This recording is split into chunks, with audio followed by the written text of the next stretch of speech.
రే రేపు మార్చిలో వేడి పుట్టిస్తారంటరా. ఎవరండి? తెలంగాణ జేఏసీ కమిటీ వాళ్ళు. అయినా వీళ్ళు ఉద్యమం అనేసి వాతావరణ శాఖలో ఏమన్నా చేరారా ఇంత ఉద్యోగానికి? అయినా వీళ్ళు పుట్టించేది ఏందండి ఏడా? ఎండాకాలం స్టార్ట్ అయిపోతా మార్చి అంటే. నేను చెప్పేది మార్చిలో వచ్చే ఏడు కాదు, ఎండాకాలంలో వచ్చే ఏడు కాదు. తెలంగాణ మార్చి జరుగుతుంది కదా హైదరాబాద్ లా, ఆ కవాతు వేడి హైదరాబాద్ ట్యాంక్ మీద పెడతారంట. హైదరాబాద్ ట్యాంక్ బండి మీద ఎందుకు పెడుతున్నారు తెలంగాణ మార్చా? కొరవసర విగ్రహాన్ని కోల్దోయడానికి. దాని పేరు సాగరహారం అని కూడా పెట్టారు.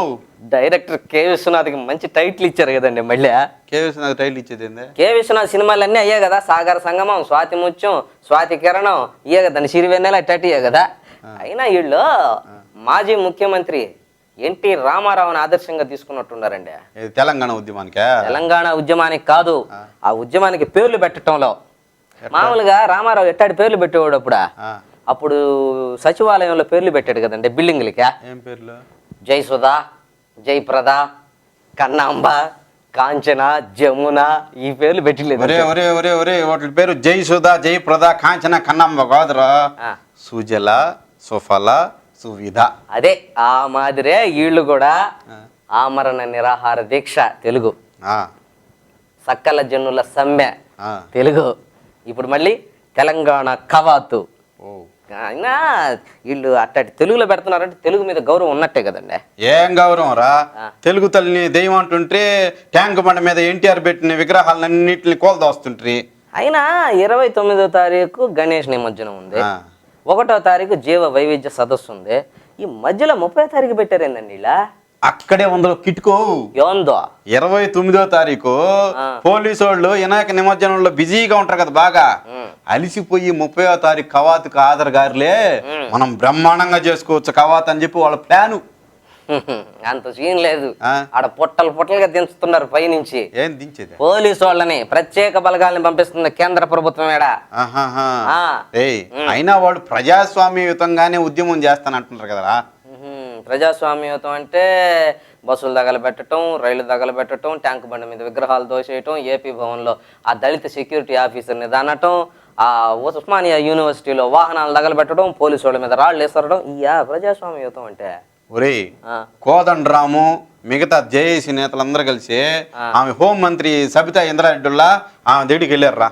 ఏందా ఇంకా పోలా? యాడికే? అదే జైలుకి పోతుందని చెప్పి పేపర్లలో రాస్తున్నారు కదండి. జైలుకి పోలేదులేరా, ఆమె ఇంటికానే ఉంది, వాళ్ళ ఇంటికి వెళ్ళారు వీళ్ళందరూ కలిసి. భోజనానికి కాదురా, తెలంగాణ మార్చి గురించి పర్మిషన్ కోసం. ఆమె ఏంటంటే 29 వినాయక నిమజ్జనం ఉంది, కుదరదు వాయిదా వేసుకోండి అని చెప్పింది. ససే మీద కుదరదంటే కుదరదు వాయిదాను అని చెప్పొచ్చారు వీళ్ళ. ఇప్పుడు సీఎం కిరణ్ కుమార్ రెడ్డి చెప్తేనే వీళ్ళు ఒప్పుకోవాలా, హోం మంత్రి చెప్తే ఒప్పుకుంటారంటే. తెలంగాణ గురించి స్పష్టమైన రోడ్డు మ్యాప్ ప్రకటిస్తేనే మేము వాయిదా వేసుకునే పద్ధతి గురించి ఆలోచిస్తామని చెప్పారంట. ఓహో, అంటే తెలంగాణ ఏ రోడ్లో నుంచి వస్తుందో కరెక్ట్ గా చెప్పండి అన్నారా? ఏ రోడ్ నుంచి వచ్చేది అంటే ఎల్బీ నగర్ రింగ్ రోడ్ లో నుంచి వస్తుందా, ఉప్పల్ రింగ్ రోడ్ లో నుంచి వస్తుందా, ఔటర్ రింగ్ రోడ్ లో నుంచి వస్తుందా? కరెక్ట్ గా చెప్పాలి కదా తెలంగాణ. వీళ్ళ రోడ్ల నుంచి వస్తుందని కాదురా వాళ్ళు చెప్పేది, రింగ్ రోడ్ నుంచి వస్తుందని కాదు. ఇంకేందైతే తెలంగాణ గురించి స్పష్టమైన ప్రకటన ఇవ్వాలని. ఓహో, తెలంగాణ గురించి స్పష్టమైన ప్రకటన ఇస్తేనే గానీ కదలరన్నారు. అంతే, 600 అయినా 106 తెలంగాణ మార్చి చేసుడే అంటున్నారు. కాదండి, 600 కాదు, 106 కాదు, ఈ జరుగుతూనే ఉంటాయి అంతే. ప్రభుత్వం ఏమన్నా గమ్ముగా ఉంటది ఊరుకొని. హైదరాబాద్ లో ఆ రోజు తెలంగాణ మార్చి రోజు హైదరాబాద్ కు వచ్చే మార్గాలన్నింటినీ మూసేస్తామని చెప్పారు, ముఖ్యమైన నేతల్ని అరెస్ట్ చేస్తామని చెప్పారు. మొదలు పెట్టారు కదండి, విమలక్కని అరెస్ట్ చేశారు కదా. అయినా ఆమె కాసు బ్రహ్మానంద రెడ్డి ఆ విగ్రహాన్ని పగలగొట్టినట్టు గమనం అనకుండా నేనే పగలగొట్టిందని బోర్డు పెట్టుకున్నట్ట పోలీసు వాళ్ళు లోపలికి ఏం చేస్తారండి నాకు అర్థం కదా. అయినా దీనికి జనం ఎక్కువ రారు అనుకుంటున్నారు కదండి. జనమా దేనికి రారురా అంటే అది ఆదివారం వచ్చిందంట కదా, ఆ రోజు కొంచెం మందు తాగి చికెన్ మొక్క తినే ఇంట్లో పడుకొని నిద్రపోతారు కదండి. పోయి ఆదివారం పెట్టారేందండి తెలంగాణ మార్చా.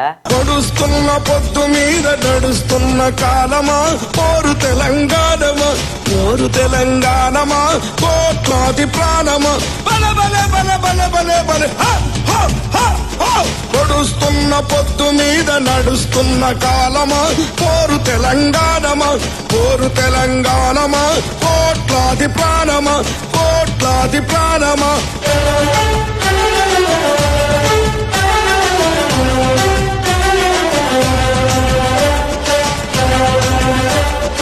అయ్యగారా సీఎం కిరణ్ కుమార్ రెడ్డి ఇందిరమ్మ బాటలో నడుస్తున్నట్టున్నాడు మళ్ళీ. ఇందిరమ్మ బాట రాజీవ్ బాటలో నడవలేదనుకో ఆయన, సోనియా గాంధీ ఆయన్ని ఇంటి బాట పట్టిస్తుంది. కృష్ణా జిల్లాలో జరుగుతున్నట్టుంది కదరా ఇప్పుడు ఇందిరమ్మ బాట. సీఎం కిరణ్ కుమార్ రెడ్డి తమ పార్టీ కార్యకర్తలతో చెప్పాడంట, ఏమని మన పార్టీని కూలదొయ్యాలంటే మన వల్లే అవుద్ది, మన వాళ్ళ వల్లే అవుద్ది అని అన్నాడంటరా. అది కాదండి, ఇప్పుడు కాంగ్రెస్ పార్టీని ఓడించాలంటే తెలుగుదేశం అన్నా ఓడించాలా, వైఎస్ఆర్ కాంగ్రెస్ పార్టీ అన్నా ఓడించాలా? కాంగ్రెస్ పార్టీ ఓడించేది ఏందండి? ఏమైనా గబ్బర్ సింగ్ సినిమా చూసాడా ఏందా?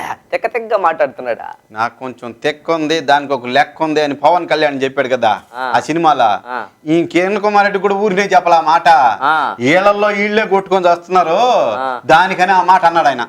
అంటే 2014 వస్తుంది, ఎలక్షన్లు వస్తున్నాయి నాయన, ఇప్పుడు కన్నా కొట్టుకోకుండా ఉండండి జాగ్రత్తగా, లేకపోతే మట్టి కొట్టుకొని పోతే పార్టీ అని చెప్పాడు, హెచ్చరించాడు అనమాట. అందరికి ప్రభుత్వ ఉద్యోగాలు ఇలేము, ప్రైవేటు రంగంలో ఉద్యోగం ఇవ్వాలంటే రాజీవ్ యువ కిరణాలు అని పథకాలు పెట్టాము అని చెప్పాడు రా. ప్రైవేట్ సంస్థల్లో ఉద్యోగాలు వీళ్ళు ఇచ్చేది ఏంటంటే మనం పోతే ఇయ్యరు ప్రైవేట్ సంస్థల్లో. అది కూడా కాదు, నేను 1,00,000 ఉద్యోగాలు ఇచ్చాను కదా, దానికోసం ప్రధానమంత్రిని ఇక్కడికి తీసుకురావాలనుకున్నాను. ఒక ఆయన ఎంపీ లెటర్ రాసి ఆయన్ని రానికుండా చేశాడు అన్నట్రా. ఏంది ఎంపీ చెప్తే ప్రధానమంత్రి రాకుండా ఆగిపోతాడా? ఎవరు చెప్తే రాకుండా ఉంటాడా? సోనియా గాంధీ చెప్తే రాకుండా ఉంటాడు. బాత్రూమ్ పోవాలన్నా పర్మిషన్ ఉండాలి ఆయనకి. అట్టగాదులేరా, సీఎం కిరణ్ కుమార్ రెడ్డిని ఆంధ్రప్రదేశ్ లో అసమర్థ ముఖ్యమంత్రి అంటున్నారు కదా ప్రతిపక్షాల వాళ్ళ. ఇప్పుడు ఈయన పిలవంగానే ప్రధానమంత్రి వచ్చాడు అనుకో, ఆయన కూడా అసమర్థ ప్రధాని అంటారేమోనని. ఇప్పుడు అట్ట అంటంలా ఆయన ఇంకేం చెప్పాడు కిరణ్ కుమార్ రెడ్డి ఇందిరమ్మ బాట్ల? ఆయన పశువులకు బాగా వైద్యాన్ని అందిస్తానని చెప్పాడు. అంటే ఈడ మనుషులకి దిక్కులేదు కానీ వైద్యమా, పశువులకు మాత్రం మంచి వైద్యం చేయిస్తానన్నాడా? మనుషులకి ఎందుకు దిక్కులేదురా కిరణ్ కుమార్ రెడ్డి ప్రభుత్వంలో వైద్యమా? ఏంది ఏడుందంటే, అంత ముందు గతంలో రాజీవ్ ఆరోగ్యశ్రీ ఎట్టుండేదా, ఇప్పుడు ఎట్టుందా? 108 వాహనాలకే డీజిల్ కూడా డబ్బులు ఇవ్వటం లేదంట కదండి. అవునరా, 108 ఆరోగ్యశ్రీ పథకాలు ఉన్నాయి కదా, వాటి మీద ప్రభుత్వం ఎందుకు ప్రాధాన్యత చూపించడం లేదంటావు? ప్రాధాన్యత చూపిస్తే వాటి మీద అంటే అవి వైఎస్ రాజశేఖర రెడ్డి పెట్టిన పథకాలు కదా, ఓటు మీద కానీ ప్రాధాన్యత పెడితే ఓట్లు జనం కాంగ్రెస్ పార్టీకి వేయరు, జగన్ పార్టీకి వేస్తారు. ఓహో, అందుకనే అయ్యారా ఇందిరమ్మ బాటలో కరెంట్ కోతలు ఎట్టుండే కదా, వాటి మీద ఎవడు మాట్లాడే వాళ్ళని అక్కడ ఎందుకు ఉండిస్తారా? మెడబట్టి బయటికి దోచేయరా? ఇప్పుడు పోలీసు వాళ్ళు ఉండేది దేనికి, కాపలా పెట్టుకోండేదా దానికే కదా. కరెక్టేనండి. ఏదో నామినేటెడ్ పదవులు మాకు ఇయ్యాలని చెప్పి గట్టిగా అడిగారంట కార్యకర్తల. అడిగారు, అధికారం ముఖ్యం కాదు సేవే ముఖ్యం అన్నాడు రా. సర్దికూడదు తిన్నమ్మా మొగుడాకలు ఎరగదని పాపం వాళ్ళు 10 ఏళ్ల నుంచి ఏ పదవి లేకుండా అట్టుంటే పాపం ఈయనేమో స్పీకర్ అయిపోయాడు, అట్టనే మంత్రి కూడా కాకుండా నేరుగా ముఖ్యమంత్రి అయిపోయాడండి. పరిగెత్తితే పదవులు రావు, జీవితంలో ఏది శాశ్వతం కాదు అని అన్నారా. ఇంత వైరాగ్యం ఎందుకు వచ్చింది ఇంకా? ఎందుకంటే ఇప్పుడు ఉండే ఆయన ముఖ్యమంత్రి పోస్ట్ ఎప్పుడు ఊడిపోద్దో తెలియదు కదా. గాలివానలో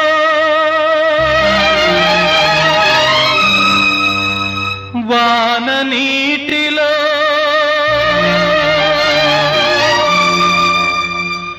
గాలివానలో వాన నీటిలో పడవ ప్రయాణం,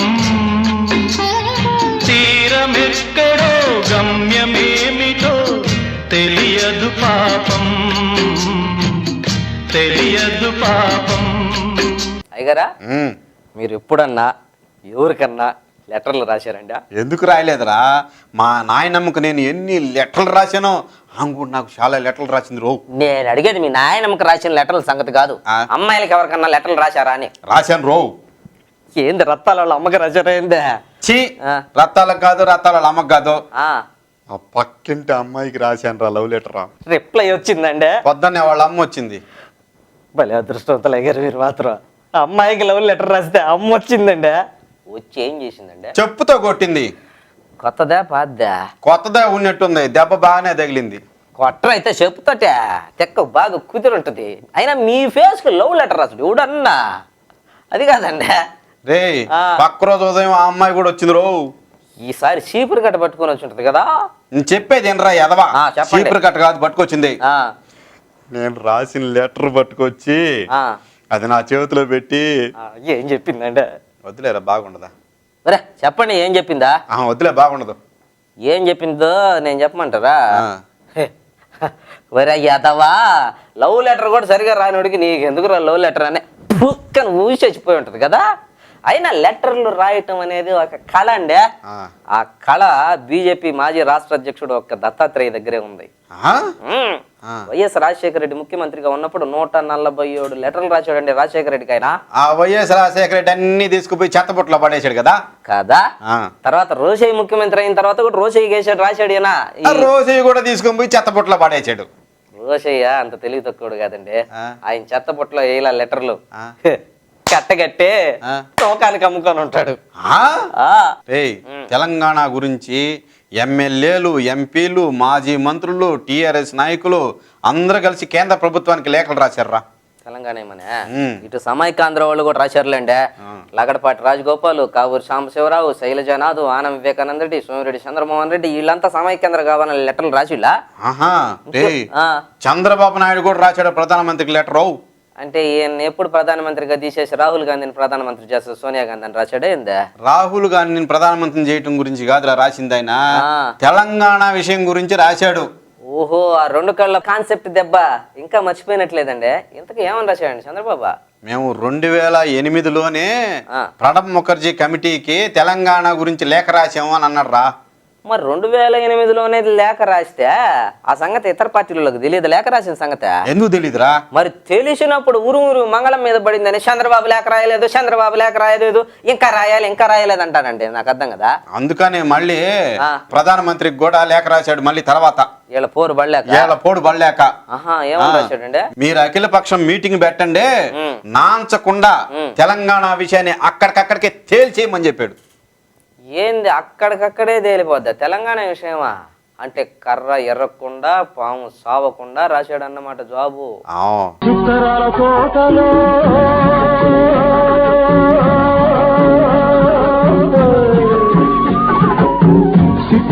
తోటలో ఉత్తరాలు దొరికాయి, నువ్వు రాశావా నేను రాశానా, నాకు నువ్వు రాశావా నీకు నేను రాశానా. చిత్తరాల తోటలో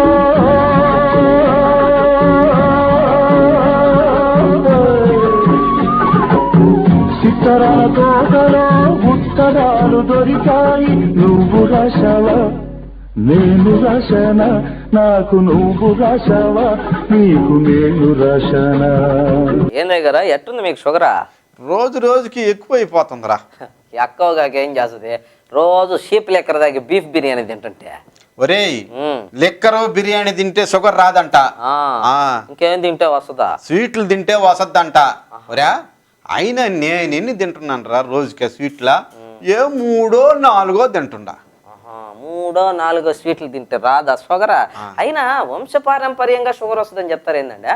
అవునరా, ఇప్పుడు తాత అవ్వకి అమ్మ నాయనకి ఉందనుకో వసద్ది షుగరు. కరెక్టేనండి. రత్తాల వాళ్ళ అవ్వ షుగర్ తోటే చచ్చిపోయింది, అది మీకు వచ్చి ఉంటుంది. రత్తాలు అవ్వక షుగర్ ఉంటే నాకెట్టా వస్తుందిరా? బ్లడ్ రిలేషన్ అండి. బ్లడ్ రిలేషన్ అంటే వాళ్ళ బ్లడ్ వేరే మన బ్లడ్ వేరేరా. మా అవ్వ తాతకుంటే అది బ్లడ్ రిలేషన్ అంటారు దాన్ని. నేను చెప్పేది బ్లడ్ రిలేషన్ కాదు, బెడ్ రిలేషన్. మీరు రత్తాలు ఇంటికి పోయి మంచం మీద పడుకొని వస్తారు, అది బెడ్ రిలేషన్ అని చెప్పేది. ఏమి చేయకుండా ఏడ్చేవాళ్ళు ఎదవా, నా షుగర్ తగ్గకుండా నేనుంటే నీకు ఎకశకాలు ఎక్కువ అయిపోతుండే. అయినా డాక్టర్ పొద్దున్నే వాకింగ్ చేస్తే షుగర్ తగ్గిపోద్ది అన్నాడు అని చెప్పారు కదండి. చెప్పాడు రా. చేస్తున్నారు వాకింగ్? చేస్తుండా. ఎర్లీ మార్నింగ్ ఉదయాన్నే 10 గంటలకు చేస్తుండా. ఏంది ఎర్లీ మార్నింగ్ ఉదయాన్నే 10 గంటల లెక్క? తెల్లవారుజామున 4 గంటలకి వాకింగ్ చేయాలా. తెల్లవారుజామున 4 గంటలప్పుడు గాలిలో ఆక్సిజన్ కనపడద్దంట. తెల్లవారుజామున 4 గంటలకు పోతే గాలిలో ఆక్సిజన్ కనపడేది. రామ్ గోపాల్ వర్మ సినిమాలో దెయ్యాలు కనపడతాయి. అందుకే నేను పొద్దున్నే 10 గంటలకు పోతుండా. అవునా? ఇంక మీకు తగ్గినట్టేలే కానీ షుగరా. ఇంతకు భోజనం సంగతి ఎట్లా చేస్తున్నారా?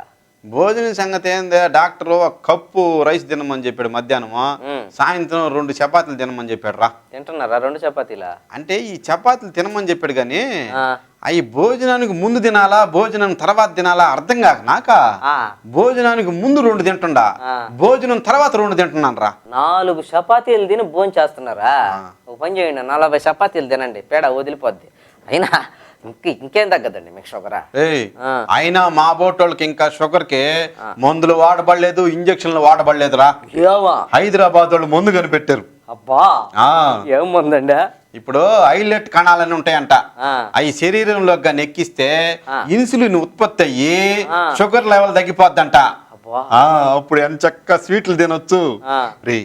ఈ ఐలెట్ కణాలు కానీ ఒంట్లోకి ఎక్కిస్తే 5 సంవత్సరాల లాగా దిగులేదంత. ఇంకా ఆ తర్వాత చచ్చిపోతారు మనిషి. చచ్చిపోర్రా తర్వాత మళ్ళీ ఎక్కించుకుంటారు, మళ్ళీ 5 సంవత్సరాలు దిగులు ఉండదు. ఓహో లేనిపోయింది అయ్యగారు.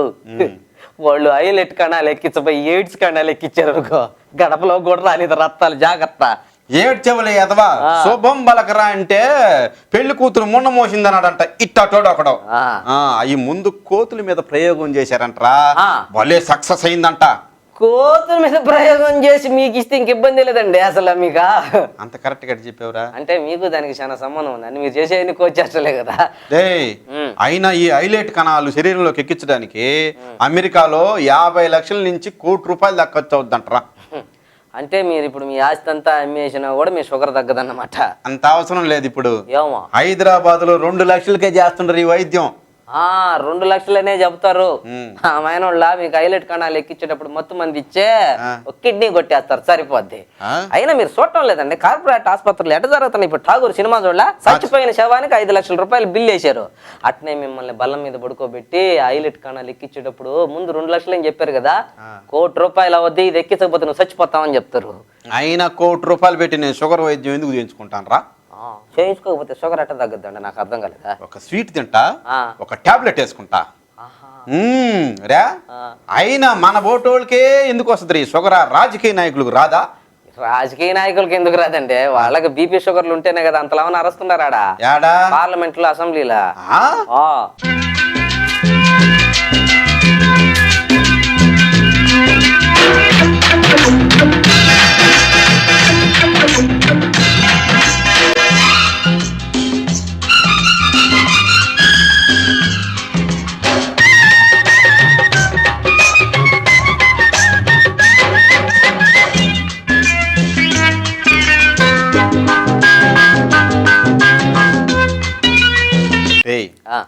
పెట్ట మాంసం తినాలని కోరిక ఉందిరా. ఏం పెట్టండి? ఏ పెట్టైనా పర్లేదురా, ఆఖరికి పిచ్చుకైనా పర్లేదురా. ఆ ఊర పిచ్చుక మాంసం తినే కదా ఇప్పుడు అంత మొత్తం తగ్గిపోయిందా? ఏంది శృంగార బలం.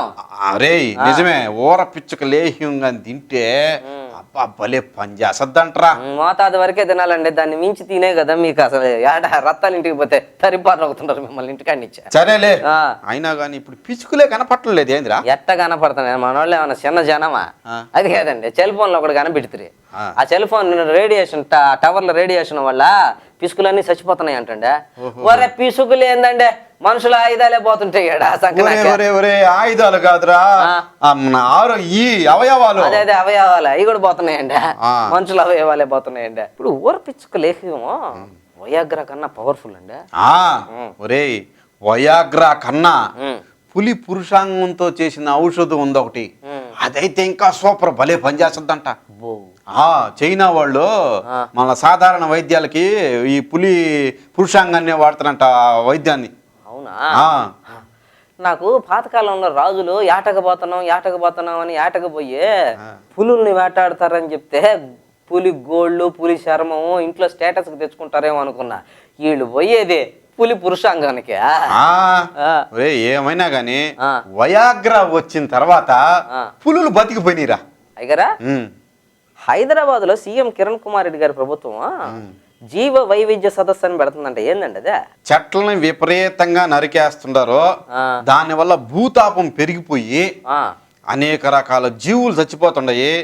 ఈ పురుగు మందులు కొడుతున్నా, ఆ పురుగు మందుల వల్ల ఈ కెమికల్స్ భూమి లోపలికి వెళ్ళిపోయి పొలాల్లో పర్యావరణ కాలుష్యం ఏర్పడుతుంది. అవునా? కదండి, పొలాల్లో పురుగు మందులు కొట్టకపోతే పంటలు ఎట్లుంటాయండి? నాకు అర్థం కదా. కీటకాలు అయితే ఎడ చచ్చిపోతాయా? పాతకాలంలో పురుగు మందులు ఉన్నాయి అంటరా, పొలాల్లో కప్పులు ఉన్నాయి. ఆ కప్పలు దోమలు తినేటి, ఎలుకలు తినేసిటి, ఆ తర్వాత మన చాలి పురుగుల ఓట్లను తినేసి కీటకాల నుంచి పంటలను కాపాడేటి. ఓహో, ఆ కప్పలనేమో ఇప్పుడు మన వాళ్ళు ఐరోపాకి, జపాన్కి, చైనాకి ఎగుమతి చేసేస్తున్నారు. ఈ చైనా జపాన్ వాళ్ళ కప్పల్ని ఏం చేసుకుంటారండి? కప్పలు తింటారా కోసుకొని. కప్పలంటే భలే ఇష్టం అంట వాళ్ళకి, మాంసం భలే ఉంటదంట. కప్ప కాళ్ళు అవి కూడా భలే ఇష్టం అంటారా వాటికి. అంటే మనము పర్యావరణానికి దోహదపడే ఈ కప్పల్ని ఎగుమతి చేసి పర్యావరణాన్ని నాశనం చేసే పురుగు మందులు దిగుమతి చేసుకుంటున్నాం అన్నమాట కాదు, ఉన్న మాటే. ఇప్పుడు మన వాళ్ళకి ఏంటంటే బాగా ఫ్యాషన్లు అయిపోయి మన పంట పొలాలను సరిగ్గా ఉండిస్తున్నారంటరా. ఒళ్ళు బరువు అయిపోయి ఇప్పుడు చేపల చెరువులు చేసేస్త్రీ, రొయ్యల చెరువులు చేసేస్త్రీ. వాటి వల్ల మొత్తం పర్యావరణాన్ని నాశనం చేసేస్తున్నారు. అంతే కదా, కెమికల్స్ వాడుతున్నా వాటిల్లో వాడుతల్లా. తర్వాత ఏం చేస్తుండ్రు, ఇప్పుడు సజ్జలు ఉన్నాయి, జొన్నలు ఉన్నాయి, రాగులు ఉన్నాయి. ఎవడన్నా వేస్తున్నాడు అంటారా పంట? ఎటు లేదు కదా. అసలు అవి తింటే ఎంత బలం శరీరానికి. అవునండి. ఇప్పుడేమో ఫ్యాషన్ అయిపోయింది, ఫాస్ట్ ఫుడ్లు అంట, ఏందో చాట్లు అంట, పానీపూరి అంట, నూడిల్స్ అంట. అయ్యగారా, నూడిల్స్ అంటే అయ్యే కదా ఏలిగి పాములు ఉన్నట్టుంటది పైకి తింటుంటారు, అదేనా? అయ్యేరా, ఇప్పుడు అవసరం నీకయ్యా? అయ్యే తెలుసలేదని. రే, న్యూస్ పేపర్ చదువుతున్నా మనమా? ఆ న్యూస్ పేపర్ చదివిన తర్వాత దాన్ని కాల్ చేయకూడదంట. కాలిస్తే దాంట్లో ఉండే విషవాయువులన్నీ గాలిలో కలిసి మళ్ళీ పర్యావరణానికి ఆటంకం కలిగిస్తుందంట, ముప్పు కలిగిస్తుందంట. మనోళ్ళు కూడా భలే తెలివిగలోళ్ళే. ఈ మధ్య న్యూస్ పేపర్ ని భలే వాడుకుంటున్నారు. చదివేసిన తర్వాత ఎట్ట వాడుతున్నారండి? పొట్లాలు కడుతున్నారు. ఆ తర్వాత అంటే గుడ్లు ఇస్త్రీ చేస్తున్నా దాని మధ్యలో పెడుతున్నారు. పిల్లకాయలకి ముడ్లు దుడుస్తున్నారు. పిల్లకాయలకి ఏమైనా పెద్దోళ్ళు కూడా ముడ్డు దుడుచుకున్నారు. మీరు దుడుచుకునేది దాంతోనే కదా, రోజు కాగితంతోనే కదా. ఏదో పెద్ద చెప్తారేనా? అదేమి ఇదేం కాదండి. ఒరే, ఫారిన్లో విదేశాల్లో అంతా అసలు నీళ్లు కూడా వాడుతున్నాడండి. వాళ్ళు దుడిచేదంతా పేపర్తోనే కదా. అయినా అయ్యారా, ఇప్పుడు ఈడ జీవ వైవిధ్య సదస్సు అని పెడుతున్నారంటారు హైదరాబాద్లో. మొక్కల్ని కాపాడటం కోసం అంటుంటారు. హైటెక్ సిటీ రోడ్లో ఆ చెట్లన్నీ కొట్టిపారని నొక్కుతున్నారు ఏందండి ఇలా? జీవ వైవిధ్య సదస్సు పెట్టేది అక్కడే కదరా, హైటెక్ సిటీ దగ్గరే కదా. ఇప్పుడు వీళ్ళందరూ పోవాలనుకో వచ్చిన వాళ్ళు దేశాల నుంచి అదే రోడ్ లో పోవాలి కదా. ఆ రోడ్డు ఇరుగ్గా ఉందని చెప్పేసి చెట్లన్నీ కొట్టేసి ఎడల్పు చేసారు లేరా. పర్యావరణ పరిరక్షణ మీద మీటింగు, ఉండే చెట్లన్నీ కొట్టిపారులోకి మళ్ళీ కొత్త చెట్లు ఎట్లా పెంచాలని 180 కోట్లు పెట్టి మీటింగా. అయినా అయ్యారా 37 దేశాల నుంచి 8,000 మంది ప్రతినిధులు వస్తున్నారంట కదా. వీళ్ళందరికీ భోజనం ఏం పెడతారండి? ఇంకేం పెడతారా, స్పెషల్ ఏంది హైదరాబాద్ బిర్యానీ. ఆ బిర్యానీలు ఏముంటాయా? మాంసం మొక్కలు. అవి అల్పజీవుల మొక్కలు కదయ్యా. అల్పజీవుల్ని రక్షించాలని చెప్తా అల్పజీవులు బిర్యానీ తింటే మీటింగ్. వేషము మార్చెను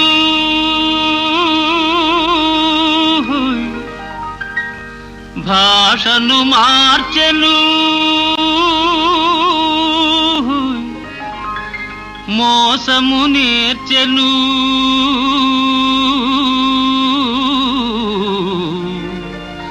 అసలు తానే మారెను.